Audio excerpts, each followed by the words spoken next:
sallallahu ala Muhammad, sallallahu alaihi wasallam, sallallahu ala Muhammad, sallallahu alaihi wasallam, sallallahu ala Muhammad, sallallahu alaihi wasallam, sallallahu ala Muhammad, sallallahu alaihi wasallam, sallallahu ala Muhammad, sallallahu alaihi wasallam, sallallahu ala Muhammad, sallallahu alaihi wasallam.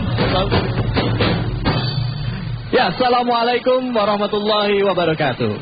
Pemirsa TV One dimanapun saja Anda berada, alhamdulillah kita kembali lagi berjumpa, kembali lagi bersilaturahmi. Ada yang lewat barusan.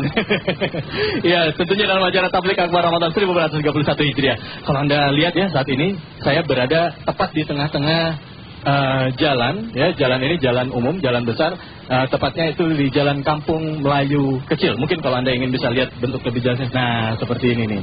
Ya, saat ini saya berada di depan Pondok Pesantren At-Tahiriyah, yang insya Allah di mana di dalam masjidnya Masjid At-Taqwa.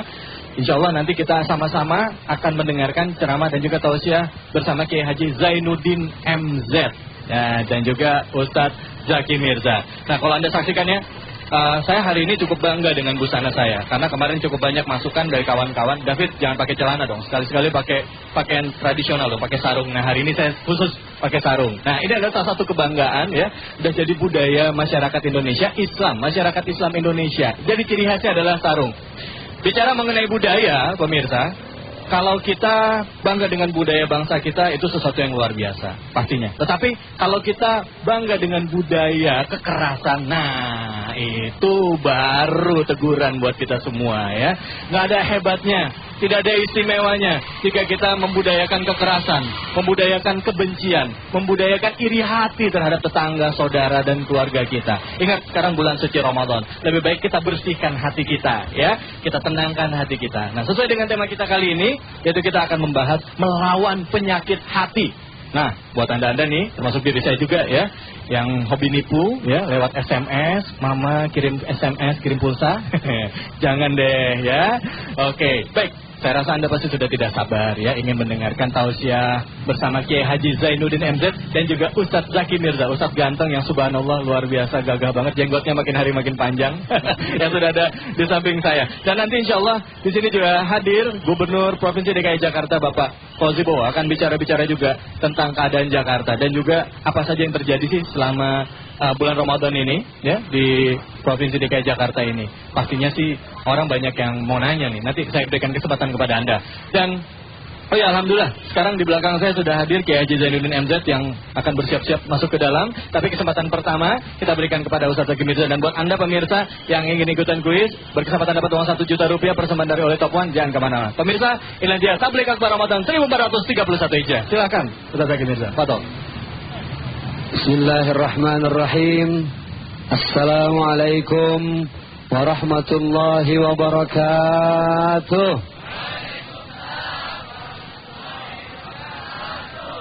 Bismillah. Alhamdu wa syukru lillah. Assalatu wassalamu ala rasulillah. Amma ba'd. Pemirsa Tablik Akbar Ramadan TV One, yang mudah-mudahan senantiasa dimuliakan oleh Allah Subhanahu wa Ta'ala. Dan semoga kemuliaan itu tidak hanya kemuliaan duniawi semata, tapi ada satu kemuliaan yang harus menjadi incaran setiap umat Rasulullah Sallallahu Alaihi Wasallam, yaitu kemuliaan ukhrawi. Rabbana atina fid dunya hasanah wa fil akhirati hasanah wa qina adzaban nar. Baik, saya yakin ini pertama kali Tablik Akbar Ramadan menyuguhkan satu tausiah tepat di pinggir jalan. Dan subhanallah, jamaahnya ada ribuan di depan saya. Ini ribuan dikurangi 996, sisanya ya segini-gininya ini. Baik, yang lain di jalan. Tapi alhamdulillah Kiai kita sudah hadir dan beliau nanti akan menyampaikan tausiah yang jauh lebih dalam, insyaallah. Amin. Berbicara tentang manusia, pemirsa Tablik Akbar TV One yang dimuliakan oleh Allah Subhanahu wa Ta'ala, bagaimanapun ada satu kisah ketika Rasulullah Sallallahu Alaihi Wasallam sepulang beliau dari perang Badar bersama dengan para sahabatnya, ada satu sahabat yang mengatakan, "Ya Rasul, alhamdulillah kita sudah selesai dari berjihad." Lalu Rasulullah SAW bersabda apa? "Raja'na minal jihadil asghar ila jihadil akbar, ala wa huwa jihadun nafs." Wahai sahabatku, ketahuilah bahwa sekarang ini kita baru pulang dari jihad yang kecil dan akan kembali kepada jihad yang jauh lebih besar, yaitu jihadun nafs, jihad melawan hawa nafsu. Nah, saya mau tanya nih sama para pemuda-pemuda. Ini pemuda ngapa tampangnya aki-aki semua? Karena kena matahari kali ya. Saya mau tanya, sampean pada punya nafsu nggak? Ini muka-muka nepsong semua kayaknya nih. Baik. Kalau ada seseorang yang terus iri, dengki, kita ini kan manusia bang, betul nggak? Sering iri nggak? Sering dengki nggak? Ditolak sama cewek, dengki nggak sama tuh cewek? Oh banget kayaknya ya. Nah, ada satu nafsu yang terus mendorong manusia untuk terus berbuat buruk.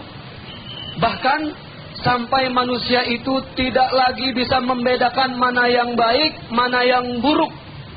Ada tetangga baru beli sepeda motor, bukannya dia senang tapi dia stres. Kenapa? Dengki. Nafsunya tidak berkesudahan. Padahal tetangga baru beli motor. Besoknya itu tetangga yang baru beli motor bang bisa beli kulkas. Baru beli motor stres, besok beli kulkas. Stroke masuk rumah sakit. Setelah stroke besoknya subhanallah beli lagi mobil. Sakaratul maut. Mati cuma gara-gara mikirin orang yang senang. Ini nafsu. Nah, nafsu ini para pemirsa disebut dengan nafsu ammarah. La ammaratum bisu. Allah Subhanahu wa taala berfirman demikian di dalam Al-Qur'an bahwa amarah ini tidak akan pernah ada habisnya. Enggak pernah kapok, enggak tahu diri. Kalaupun dia tobat, tobatnya tomat. Habis tobat, umat. Nah, inilah yang disebut dengan nafsu ammarah.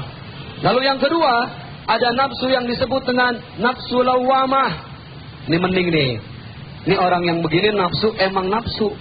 Tapi biasanya kalau dia habis nafsu, selesai, dia sadar diri. Dia tahu diri bahwa apa yang dia perbuat itu salah. Contoh, nih bang, ada laki bini. Ini pada punya bini kagak? Masih bujangan. Muka-muka ditolak semua nih. Ini masih bujangan nih. Udah 57 umurnya. 57. Ada suami istri berantem. Itu istri ngamuk tapi datang sholat zuhur berjamaah. Tiba-tiba si istri bilang dalam hatinya apa? Ya Allah, ngapain juga berantem? Nggak ada manfaatnya, bener gak bang?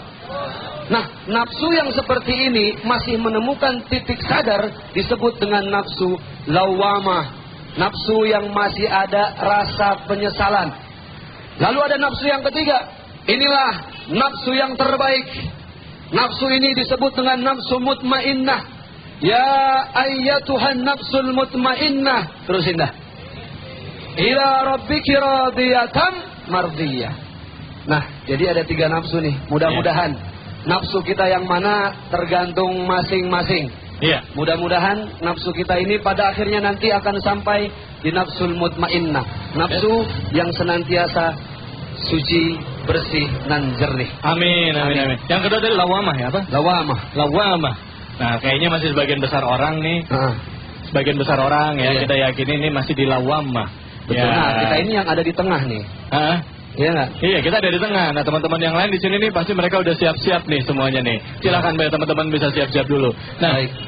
Kadang ya kita kalau lagi melakukan setiap perbuatan ya, kadang-kadang pada saat perbuatan dosa itu kita lakukan kita nggak sadar. Iya. Karena kita sudah dipenuhi oleh hawa nafsu kita. Tapi begitu kita sudah selesai, kebanyakan oh iya ya, gua salah, nyesel gua. Kalimat itu Bang David oh iya ya, kenapa saya harus melakukan itu? Berarti masih ada rasa penyesalan. Nah, sekarang pertanyaannya, kalau misalnya kita udah ngelakuin kita nyesel, habis itu besok kita ngelakuin lagi, nyesel lagi, ngelakuin lagi, nyesel lagi. Nah, gimana itu? Itulah nanti masuk ke kategori nafsu ammarah. Nanti kita jawab deh ya. Oke, kita akan lanjutkan bersama guru kita Kiai Haji Zainuddin MZ dan Ustaz Zaki Mirza. Jangan kemana-mana ya. Sampai akhir acara, insya Allah Ustaz Zaki Mirza akan bersama-sama kita dari Tabligh Akbar Ramadan 1431 Hijriah.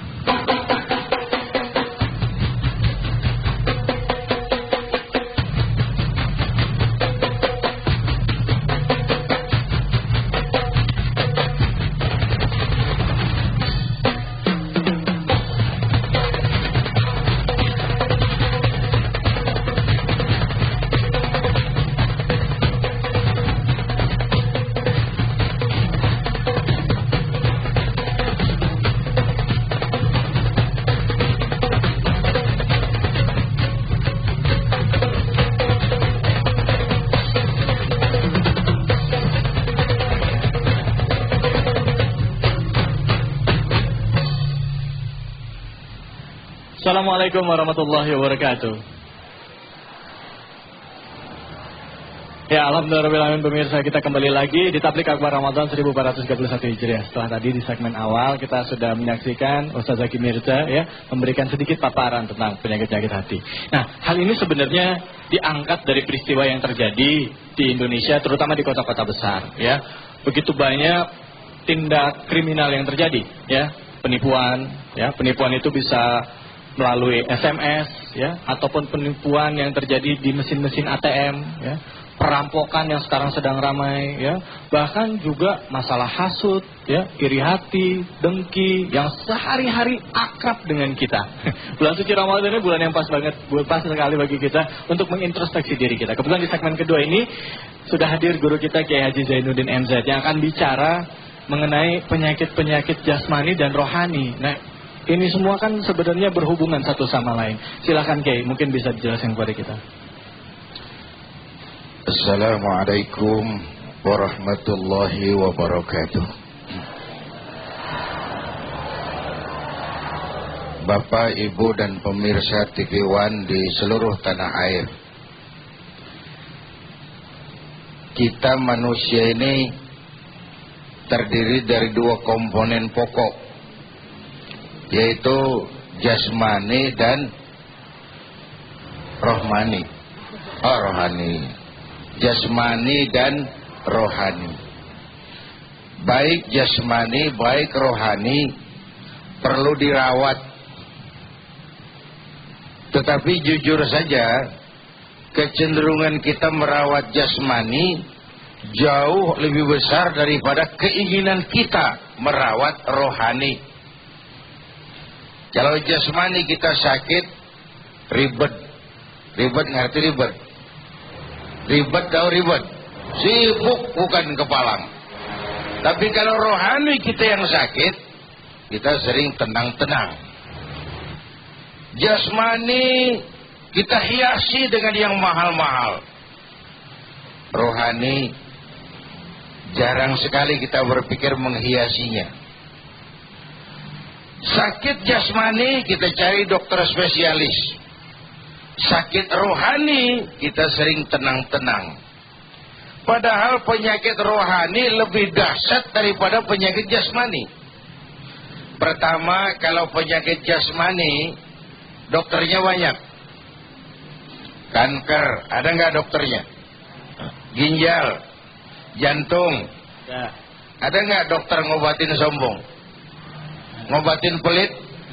Enggak ada. Yang kedua, kalau penyakit jasmani ini aneh nih, yang punya lebih tahu dari orang lain. Tapi kalau penyakit rohani, orang lain sering lebih tahu dari yang punya. Ini aneh nih. Kita bisul di belakang nih, ini penyakit jasmani nih. Kita tahu, kita yang punya. Temen kagak tahu, main tepak aja, lojotan gitu. Ya, tapi kalau penyakit rohani, orang lain sering lebih tahu dari yang punya. Kalau kita pelit, kita kagak tahu tuh orang lain, lu pelit lu. Kalau kita hasut, kita anggap normal. Orang lain, hati lu berat benar lu. pelit, hasud, orang lain lebih tahu. Yang ketiga yang paling dahsyat, sehebat-hebatnya penyakit jasmani cuma merusak dunia. Tapi penyakit rohani, penyakit hati, merusak dunia, menghancurkan akhirat. Orang diserang penyakit jantung, paling-paling mati. Enggak akibat akhirat, enggak ada penduduk neraka ditanya, kenapa kamu masuk neraka? Tumor, Pak. Kenapa kamu masuk neraka? Kanker, Pak. Enggak tuh. Penyakit jasmani hanya merusak dunia. Penyakit jasmani merusak dunia. Tapi penyakit rohani merusak dunia, menghancurkan akhirat. Kalau diserang penyakit sombong, di dunia dijauhi orang, di akhirat neraka tempatnya. Diserang penyakit pelit. Ayo deh. Kita demen nggak sama orang pelit? Enggak, sekalipun kita juga kadang-kadang pelit.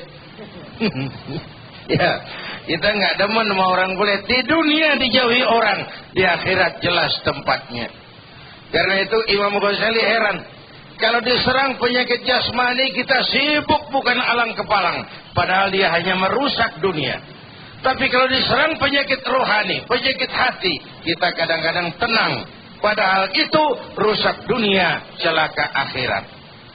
Nah ini apalagi 10 hari lagi mau lebaran, ya Bu? Ya Bu? Apaan? 10 hari mau lebaran. Ini penyakit hati meningkat nih. Meningkat, orang nekat. Kita baca dalam berita, dengar dalam berita, baca di koran, lihat di TV itu ya, perampokan makin nekat. Benar. Kadang-kadang bukan cuma harta, nyawa taruhannya. Padahal itu hak prerogatif Allah. Allah yang kasih nyawa, cuma Allah yang berhak ngambil. Maka membunuh itu termasuk dosa besar.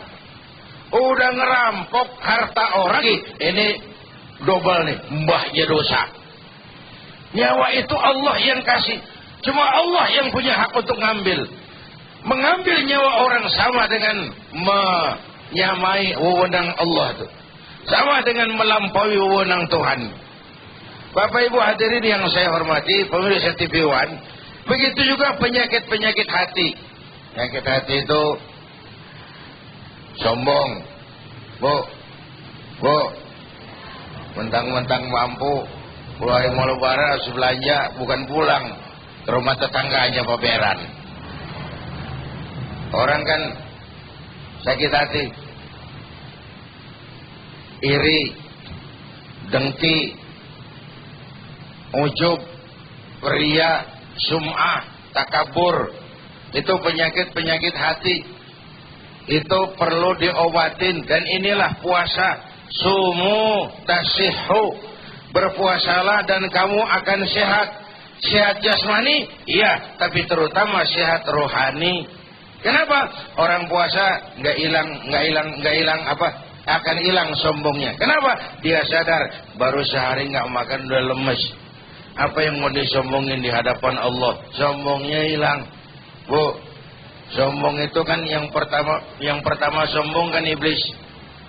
Iblis disuruh sujud sama Nabi Adam, ogah. Kata Allah, kenapa enggak mau iblis? Kata iblis, saya dibikin dari api, Adam dari tanah. Api lebih hebat dari tanah. Masa saya harus tunduk sama Adam? Gengsi dong. Kata Allah, kamu sombong iblis. Surga bukan tempat untuk yang sombong. Keluar. Iblis diusir dari surga gara-gara sombong.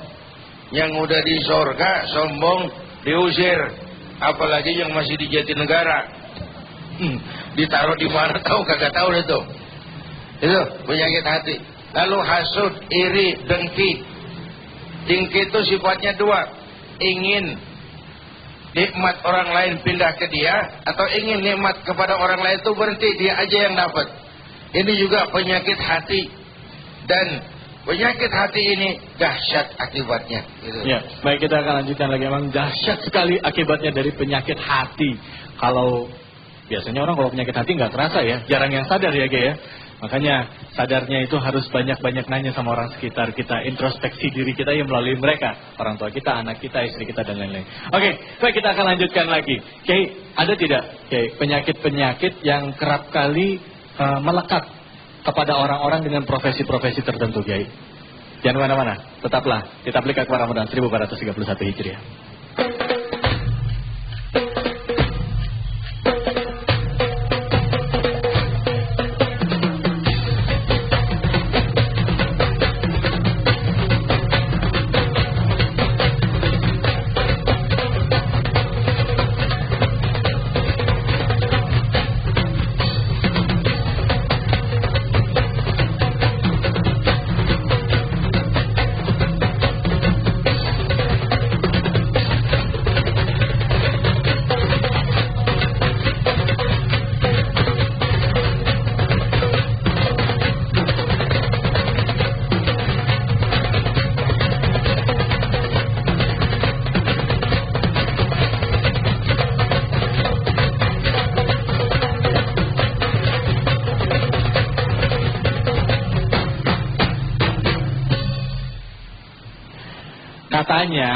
Katanya nih ya Bu, penyakit hati itu biasanya menjangkit orang-orang susah katanya.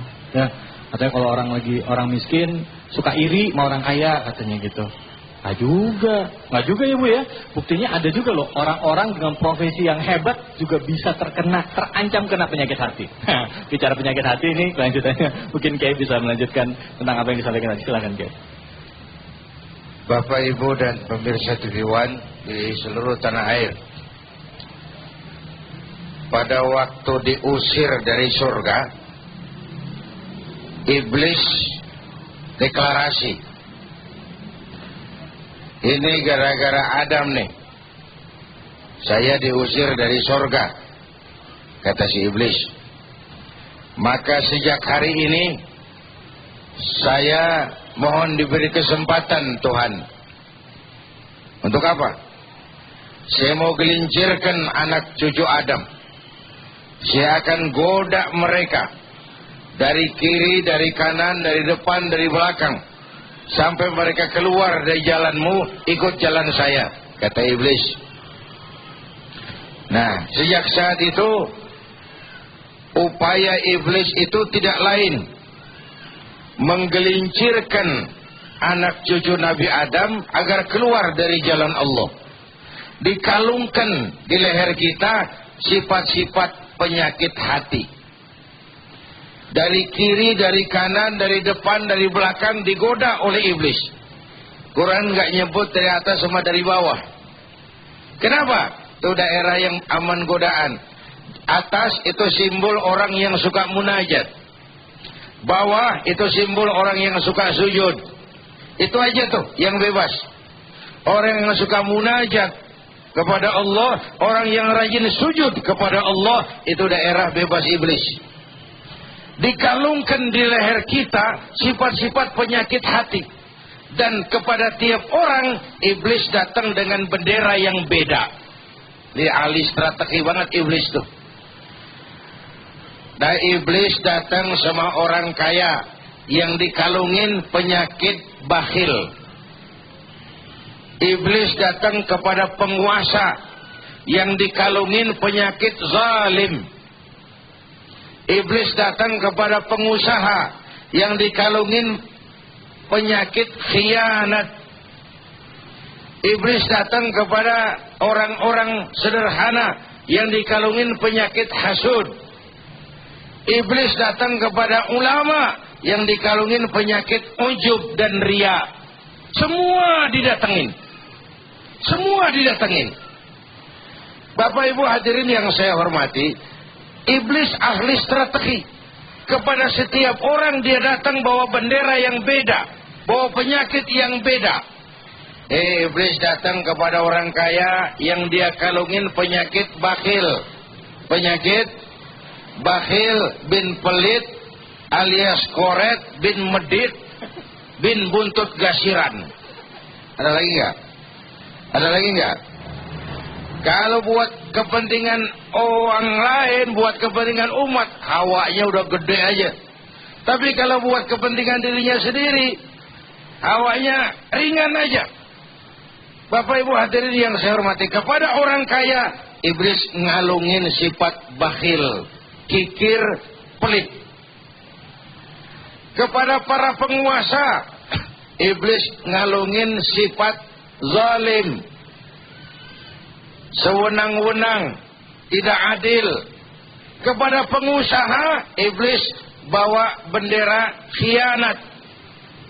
Kepada ulama, jangan dikira ulama nggak dikalungin juga sama iblis, dikalungin. Penyakitnya ujub. Ujub tuh heran sama dirinya sendiri. Emang kagak ada yang kayak gua ini. Nah tuh penyakit tuh. Merasa yang lain kecil semua, kagak ada yang kayak gua udah ini. Itu iblis sudah mulai masuk di situ.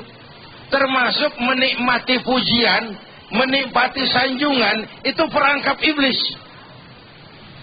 Maka dulu kiai saya pesan, jangan minta dihormati, tapi kerjakanlah pekerjaan yang kalau kamu kerjakan orang akan menghormati kamu. Kamu jangan minta dihormati, tapi laksanakan pekerjaan yang kalau kamu kerjain orang bakal menghormatin kamu. Kamunya jangan minta dihormatin. Itu makanya pujian, sanjungan tuh sering menina bobokan. Kita kalau dipuji tuh jarang mikir bang, yang ada hidung mulu memekar. Gede banget hidungnya. Tapi kalau dikritik, dipuji, kita baru merenung. Baru dulu nih zaman jahiliyah. Dulu saya itu kan pernah mimpin partai. Dulu zaman jahiliyah. Ada pelajaran yang saya petik. Apa? Saya 25 tahun di panggung dakwah, nggak pernah dikritik orang, nggak pernah diinterupsi orang. Begitu mimpin partai, saban rapat diinterupsi. Ini lalu jadi penting buat saya. Oh iya ya, gua nggak selalu benar. Oh iya ya, kita perlu menghargai pendapat orang dong. Oh iya, jangan cuma mau didengerin, sekali-sekali ngedengerin dong. Oh iya ya, kita nggak selalu benar. Dari situ timbul sifat introspeksi. Bapak Ibu hadirin, karena itu Sayyidina Umar kalau kumpul dengan para sahabatnya sering nanya. Kamu lihat saya pelit nggak? Kamu lihat saya sombong nggak? Kamu lihat pakaian saya khalifah apa kaisar? Kalau dikasih tahu girang Sayyidina Umar. Nggak jarang yang ngasih tahu dikasih hadiah. Tuh bedanya Umar sama kita tuh. Kita mah dikasih tahu kekurangan kita ngambek, marah banget. Gua lu bilangin, gitu, marah. Tidak Umar enggak, yang ngasih tahu dikasih hadiah. Kenapa? Beliau kasih contoh. Ibarat orang kasih tahu di baju kita ada ular berbisa, kita kan girang. Itu nyelamatin kita namanya. Itu sombong ular berbisa, bakhil ular berbisa, hasud ular berbisa. Bukan saja merugikan kita, tapi nguras amal kita sendiri. Kalau orang hasud, orang kaya kita iri, nular nggak jadi kaya? Kagak bakalan. Ya, orang kaya kita katain, apa nular kita jadi kaya? Enggak. Tapi kalau orang miskin kita katain, bisa nular tuh. Ini bedanya. Orang kaya kita katain, nggak bakal nular jadi kaya. Tapi orang miskin kita katain, tuh ada harapan tuh, bisa nular jadi miskin.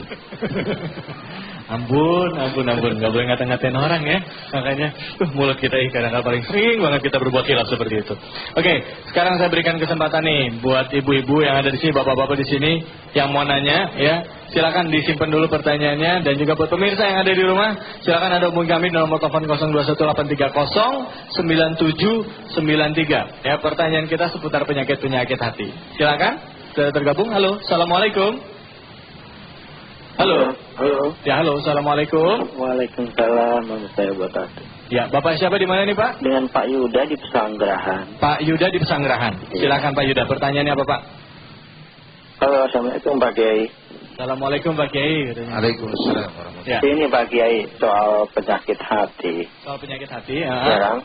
Penyakit hati kan tadi seperti Mas David bilang kan banyak dihinggapi oleh orang miskin. Iya. Ya kan?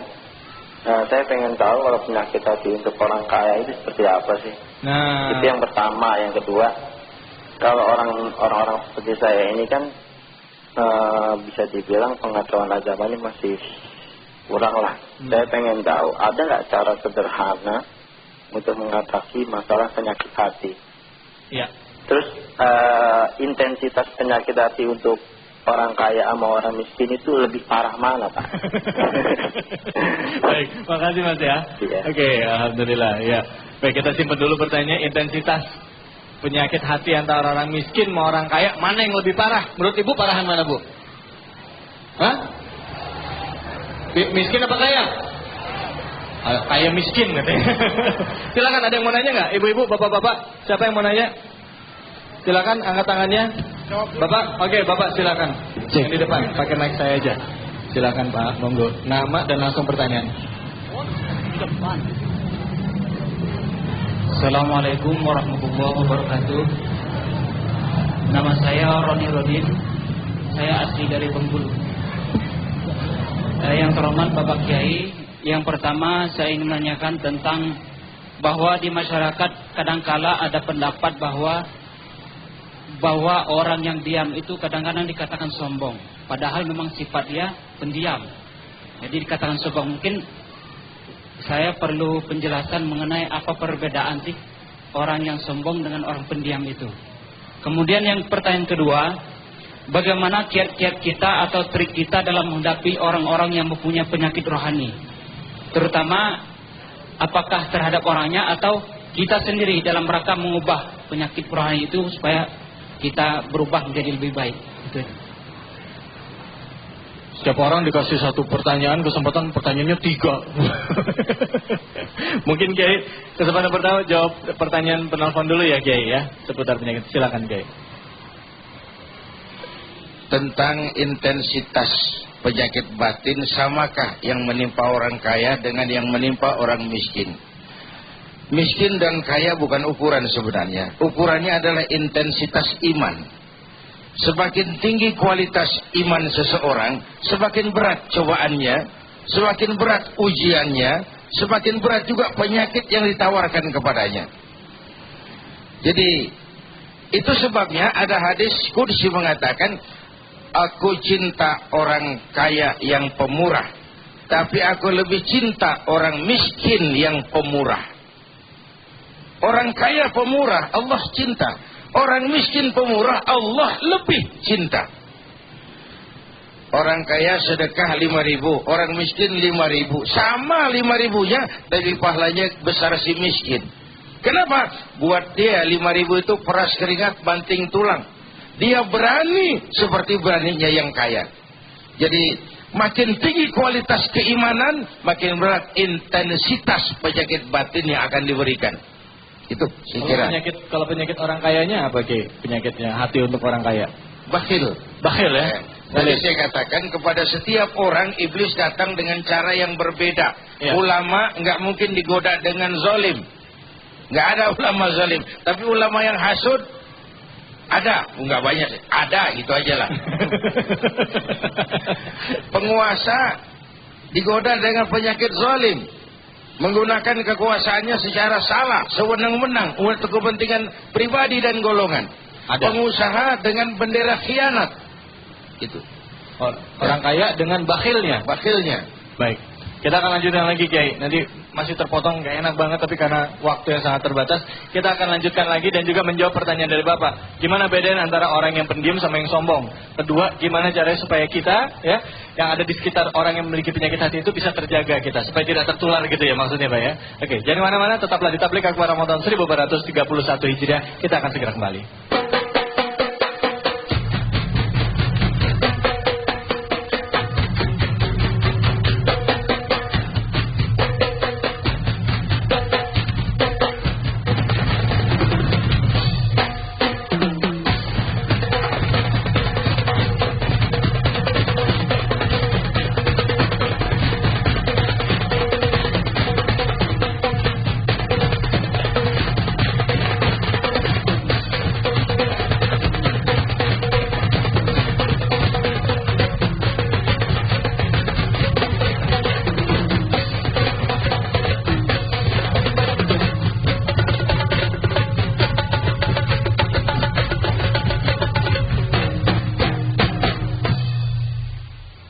kita kembali lagi di Tablik Akbar Ramadan 1431 Hijriah. Sekarang tentunya pasti di antara Anda sudah banyak yang bersiap-siap ya untuk berbuka puasa ya. Ada yang menyiapkan kolak ya, ada yang korma ya, ada yang es blewah, ada yang apa?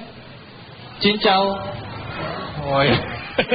Pokoknya apapun itu yang jelas itu pasti yang berusaha yang terbaik yang Anda berikan untuk keluarga. Nah, bicara mengenai penyakit, ya, ada sebuah pertanyaan menarik tadi yang baru juga terpikir oleh kita semua.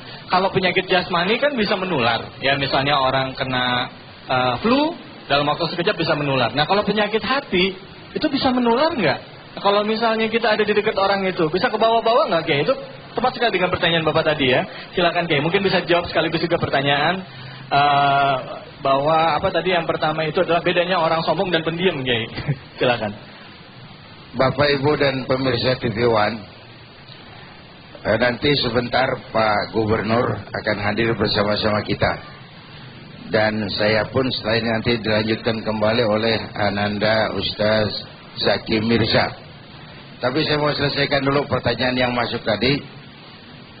Saudara-saudara, sombong sama pendiam itu memang beda, tapi hampir sama. Beda tapi hampir sama, karena orang yang pendiam terkesannya sombong, kan begitu tadi. Padahal enggak. Sombong dalam bahasa Arab tuh takabur, takabbaro ya takabbaru. Orang yang cenderung membesar-besarkan diri. Enggak gede sebenarnya, cuman dia gede-gedein. Ibarat balon ditiup tuh, gede-gede kelihatannya. Padahal enggak gitu. Takabbur, gede-gedein diri. Baik dengan ucapan, tindakan maupun perbuatan. Suka kalau Betawi kata suka ngagul, tahu ngagul? Ngagul, ngomong yang kagak, sebenarnya kagak begitu, diomongin aja gede banget. Itu bohong. Nah, bagaimana sikap kita menghadapi penyakit hati? Sama, kalau itu dianggap munkarat, mengubah kemunkaran itu pertama dengan tangan, yang kedua dengan lidah, yang ketiga dalam hati. Ini sebenarnya dalam skala yang makro, ini pembagian tugas. Yang mengubah kemunkaran dengan tangan, tangan itu simbol kekuatan, kekuasaan. Jalur kekuatan struktural yang punya ini adalah pemerintah. Dengan lidah, ini orang Senayan tuh, DPR. Dia kan tugasnya ngomong tuh pada tuh. Emang digaji supaya ngomong? Ngomong. Emang digaji supaya ngomong? Ngomong. Kalau ada yang kagak benar, ngomong. Emang digaji buat ngomong? Ngomong. Itu yang membatas kemunkaran dengan lidah tuh Senayan, wakil-wakil rakyat. Kan tugas wakil rakyat itu kan mengantar rakyatnya menuju gerbang kesejahteraan. Itu janji Indonesia Merdeka. Cuma seringan yang nganterin nyampe duluan. Yang dianterin kejeceran di belakang, kedodoran. Lepas landas, banyak hanya ketinggalan di landas, ada yang lepas.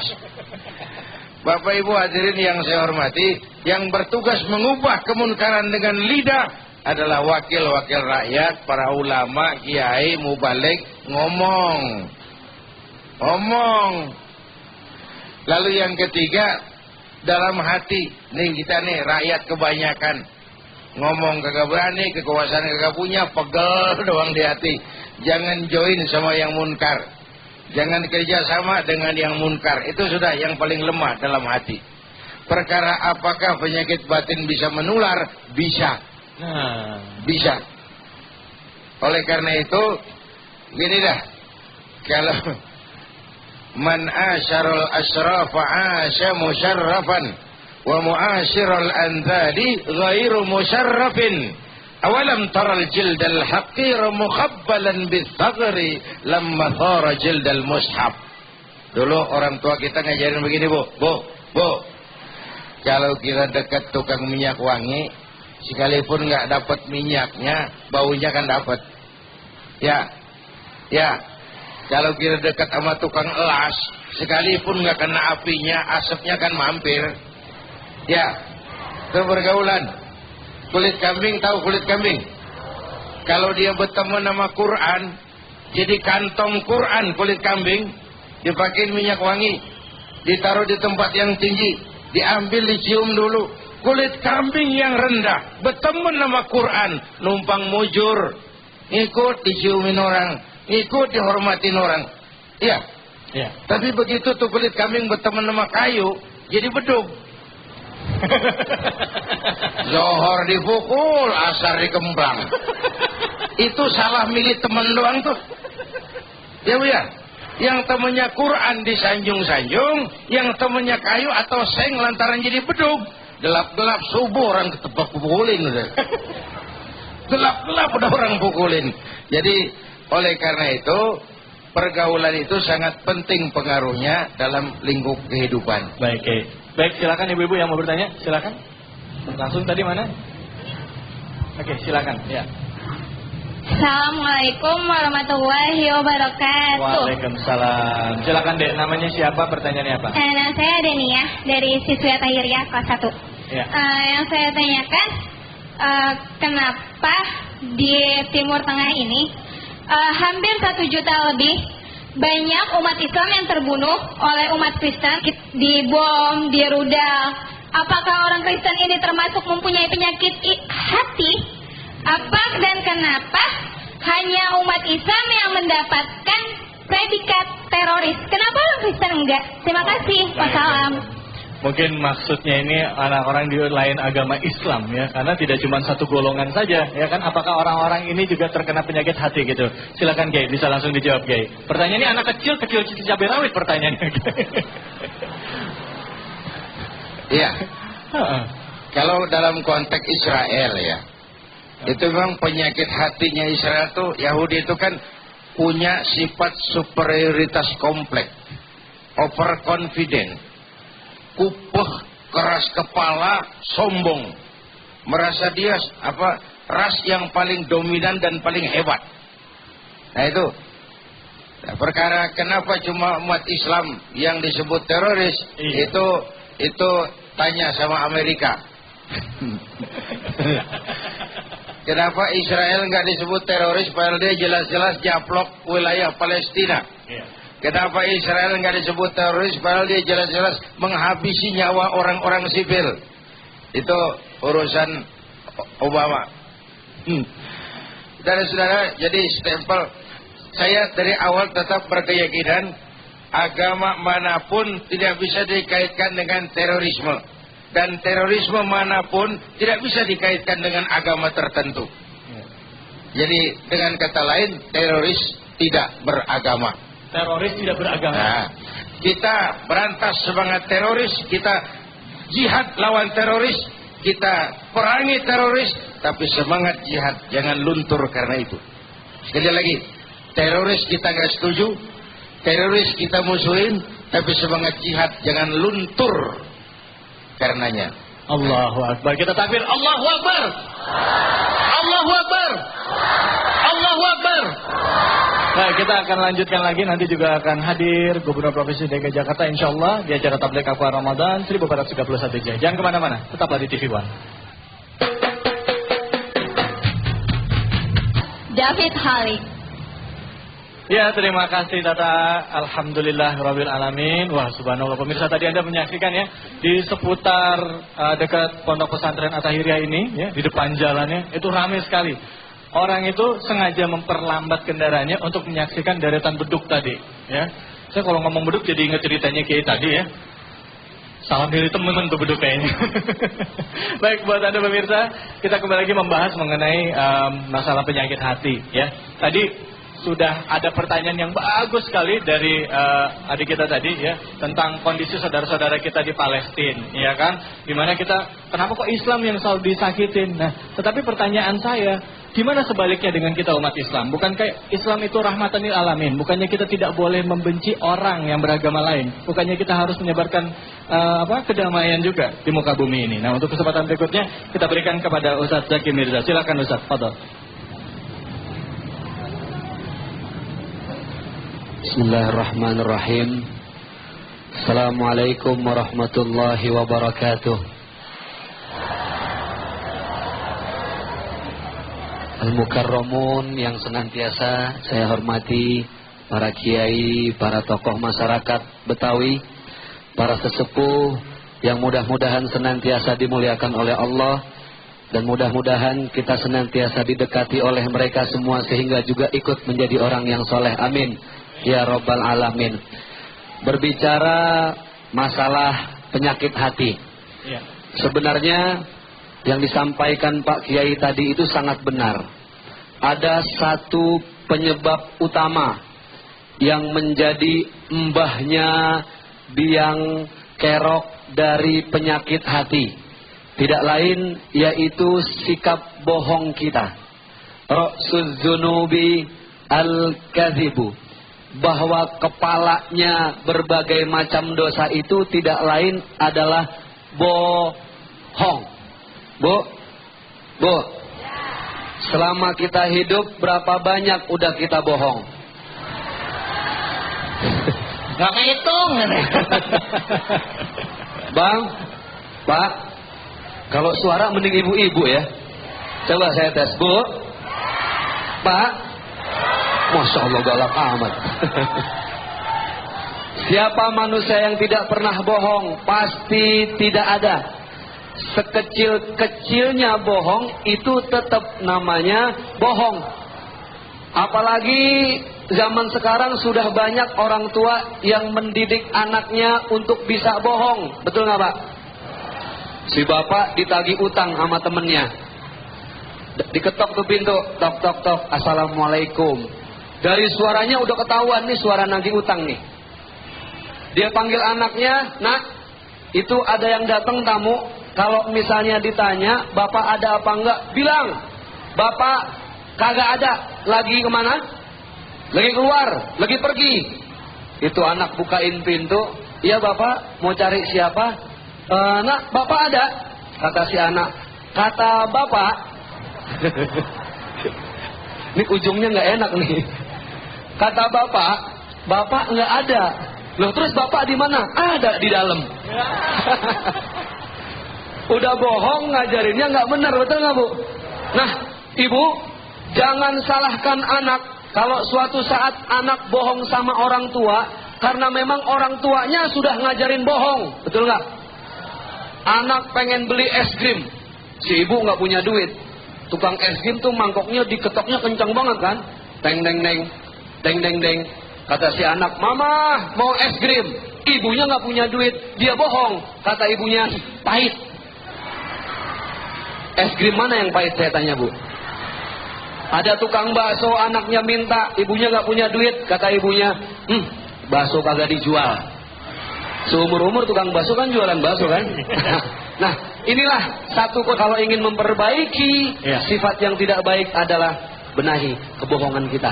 Jangan bohong ya. Orang tua nggak boleh bohong. Iya. Ya, orang tua harus mendidik anaknya untuk menjadi manusia jujur.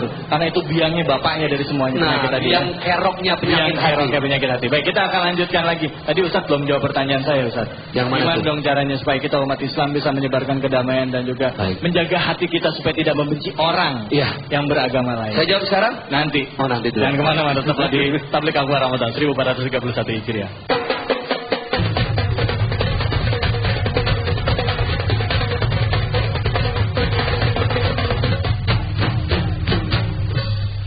Pemirsa Tablik Akbar Ramadan yang senantiasa dimuliakan oleh Allah Subhanahu wa taala, hadirin ayahanda, ibunda yang semoga Allah memudahkan segala urusan kita. Amin ya Rabbal Alamin. Rasulullah sallallahu alaihi wasallam beliau bersabda, "Likulli da'in dawa'un wa dawa'uz dzunub al-istighfar." Setiap penyakit itu pasti ada obatnya. Ya enggak, Bu? Sakit pilek ada obatnya nggak? Cantengan ada obatnya nggak? Belek kan? Ini penyakit orang kampung semua biasanya. Setiap penyakit ada obatnya. Begitu juga dengan dosa. Ternyata begitu juga dengan penyakit hati. Kalau kita pilek ada obatnya, kalau kita penyakit badan ada obatnya, hati ada obatnya. Al-istighfar. Rasulullah 1 hari 1 malam yastaghfirullahal azim mi'ata marrah. 100 kali Rasulullah beristighfar dalam 1 hari 1 malam. Kita berapa kali? Nah, jawab masing-masing. Baik, membenahi hati memang sulit. Tapi kalau urusan kita punya kendaraan, terus harus ganti oli. Nah, ini promosi dulu kan? Harus ganti oli dan lain sebagainya, tidak sesulit menjaga hati. Jadi, Bapak Ibu yang punya kendaraan, jaga amanah itu dan gunakan untuk dipakai mendekatkan hati kita kepada Allah Subhanahu wa taala. Amin ya rabbal alamin. Kami persilahkan kepada Pak Kiai untuk berdoa. Baik, Kiai Mamun. Bismillahirrahmanirrahim. Alhamdulillahirabbil alamin. Hamdan yuafi ni'amahu wa yukafi mazidah. Allahumma shalli ala sayyidina Muhammad wa ala ali sayyidina Muhammad. Allahumma nas'alul afiyah wa dawal afiyah tamamal afiyah. Wa syukra lal afiyah al-ghina 'anil nas. Allahumma nas'aluka ridhaqal jannah wa na'udzubika min sakhatikal nar. Allahumma nas'aluka ridhaqal jannah. Allahumma nas'aluka ridhaqal jannah. ونعوذك من سخطك والنار. اللهم انك عفو كريم تحب العفو فاعف عنا. ربنا اتنا في الدنيا حسنه وفي الاخره حسنه وقنا عذاب النار. صلى الله على سيدنا محمد وعلى اله وسلم. Alhamdulillahirabbil alamin. Amin. Alhamdulillah. Terima kasih banyak pemirsa, terima kasih atas perhatian Anda. Terima kasih juga buat ibu-ibu yang sudah meluangkan waktu datang ke sini. Bapak-bapak terima kasih. Terima kasih untuk perwakilan dari Kementerian Agama Pak Marusuma, dan terima kasih untuk At-Tahiriyah yang sudah memberikan waktu kesempatan. Terima kasih juga atas perhatian Anda pemirsa. Besok jangan lupa saksikan tablik akbar Ramadan. Anda bisa datang, ayo bawa keluarganya rame-rame ya ke Pondok Pesantren Madinatun Najah. Bukan di Jombangnya, Ciputat ya. Saya David Alik undur diri. Terima kasih. Rabbana Afrika alaina sabran wa sabik aqdamana fansurna ala qaumil kafirin. Wassalamualaikum warahmatullahi wabarakatuh. Setelah ini Gubernur Provinsi Jakarta akan berbuka bersama dengan jamaah di sini, dan mungkin juga akan melakukan azan maghrib. Assalamualaikum warahmatullahi wabarakatuh.